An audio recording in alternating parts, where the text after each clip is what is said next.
and the evening comes. The busy world is hushed. The fever of life is over, and our work is done. Then, Lord, in your mercy, grant us a safe lodging, a holy rest, and peace at the last. Through Christ our Lord. Amen. The Lord bless you and keep you.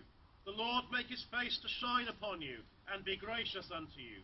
The Lord lift up the light of his countenance upon you and give you his peace, this day and always. Amen.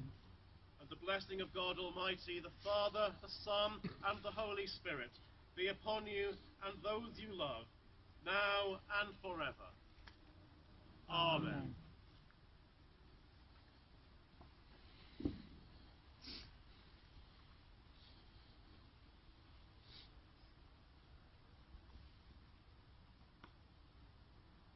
Can I now please ask you all to stay in place and to stay still for an aerial shot to be taken of this ceremony? Would you please stay in your places?